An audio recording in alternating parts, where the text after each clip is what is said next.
আসসালামু আলাইকুম। Rosie's CB চ্যানেলে সকলকে স্বাগত। নারকেলের মিষ্টি পুরে ভরা তালের তৈরি এই সুন্দর গোলাপ ফুল পিঠাগুলো একবার তৈরি করলে বারবার তৈরি করবেন। এটা খেতে এতটাই মজার আর দেখতেও অসাধারণ। একটি লাইক দিয়ে সম্পূর্ণ রেসিপিটি দেখবেন আশা করছি। তো চলুন প্রসেসটা দেখে নেওয়া যাক। বিসমিল্লাহির রহমানির রহিম। তাল দিয়ে গোলাপ ফুল পিঠা তৈরির জন্য আমি এখানে চায়ের কাপের 2 কাপ চালের গুঁড়া ও 1 কাপ ময়দা নিয়েছি। চালের গুঁড়াটা পরিমাণে একটু বেশি দিলে পিঠাটা খাওয়ার সময় দাঁতে আটকাবে না, মুখে দিলেই মিলিয়ে যাবে। শুধুমাত্র আটা বা ময়দা দিয়ে এই পিঠাটা তৈরি করলে খেতে ভালো লাগবে না, আবার শুধুমাত্র চালের গুঁড়া দিয়েও এর ডোটা তৈরি করা যাবে না।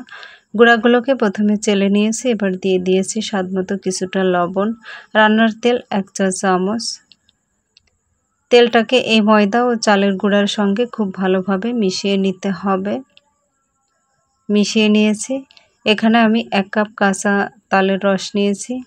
এই রসটাকে অল্প অল্প করে মিশিয়ে খুব বেশি শক্তও না আবার খুব বেশি নরমও না, এমন একটা ডো তৈরি করে নেব। ডোটা তৈরি করা হয়ে গিয়েছে। এখন একটা ঢাকনা দিয়ে ঢেকে একটা সাইডে রেখে দেব।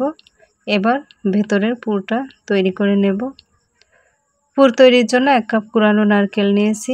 নারকেলটাকে প্যানের মধ্যে নিয়ে নেব।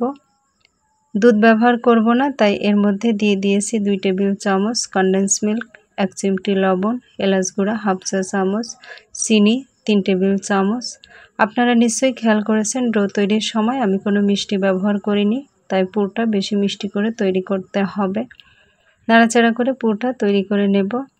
যখন দেখবেন পুরের মধ্যে আঠালো ভাব চলে এসেছে তখন চুলা অফ করে নামিয়ে নিতে হবে। আমার পুরটা তৈরি হয়ে গিয়েছে, এটা তুলে একটা সাইডে রেখে দেব। এখন তৈরি করে রাখা সেই ডোটা থেকে ছোট একটা লেচি কেটে নেব। বোর্ডের উপর রেখে মিডিয়াম পুরুত্বের একটা রুটি বেলে নেব। আমরা সাধারণত রুটি যতটুকু পুরু করে বেলে নিই তার চেয়ে দ্বিগুণ পুরু করে বেলে নিতে হবে। এখন রুটিটাকে এভাবে গ্লাসের সাহায্যে কেটে নেব। ছোট সাইজের গ্লাস বা কোনো কৌটার মুখ ব্যবহার করে কেটে নিতে পারেন। একইভাবে আমি সম্পূর্ণ ডো থেকে লেচি কেটে রুটি বেলে গ্লাস দিয়ে কেটে নিয়েছি। কেটে নেওয়ার পর এবার গোলাপ পিঠার শেপটা তৈরি করার পালা। কেটে নেওয়া ছোট গোল শেপের এই রুটি পরপর 4টা সাজিয়ে নেব। প্রথমে একটা রুটি দিয়ে এর কর্নারে পানি লাগিয়ে দিয়েছি, তারপরে আরেকটা রুটি দিয়ে দিয়েছি, সেই রুটির কর্নারেও পানি লাগিয়ে দিয়েছি, আর তার উপরে আরেকটা রুটি লাগিয়ে দেব। এভাবে পরপর 4টা দিয়ে নেব। পানি লাগিয়ে নিলে যখন পিঠাটা সেদ্ধ করব তখন ছেড়ে আসবে না। এবার নারকেল দিয়ে তৈরি সেই পুর দিয়ে দড়ির মতো পাকিয়ে তারপর এটা রুটির ঠিক মাঝখানে না দিয়ে একটু সাইড করে বসিয়ে দেব। আশা করি দেখে বুঝতে পারছেন। রুটির একটা সাইড ধরে এভাবে নারকেলের পুরটাকে ঢেকে দেব। এর উপর দিকেও পানি লাগিয়ে দেব। আমি 4টা রুটি দিয়ে করছি, আপনারা চাইলে 5টা দিয়েও করতে পারেন। সাইড থেকে এভাবে একটু পানি লাগিয়ে দিলে পিঠার শেপটা আর খুলে আসবে না।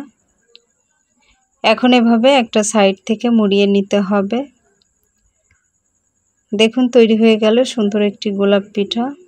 এখন হাত দিয়ে একটু পাপড়িগুলো ছাড়িয়ে নেব। একইভাবে আমি সবগুলো পিঠা তৈরি করে নেব। সবগুলো পিঠা তৈরি হয়ে গেলে এখন আমি চুলায় হাঁড়িতে কিছুটা পানি দিয়ে এর উপরে স্ট্যানার বসিয়ে দিয়েছি। এর উপরে তেল ব্রাশ করে দেব। পানি ফুটে উঠলে স্ট্যানারের উপরে পিঠাগুলো বসিয়ে প্রয়োজন অনুযায়ী সময় নিয়ে পিঠাগুলোকে সেদ্ধ করে নেব।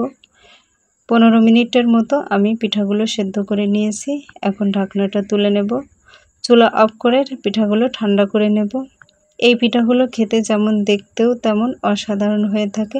রেসিপি ভালো লাগলে লাইক, কমেন্ট ও সাবস্ক্রাইব করার অনুরোধ রইল। পেজ থেকে দেখে থাকলে ফলো দিতে ভুলবেন না। শেষ করছি। আল্লাহ হাফেজ।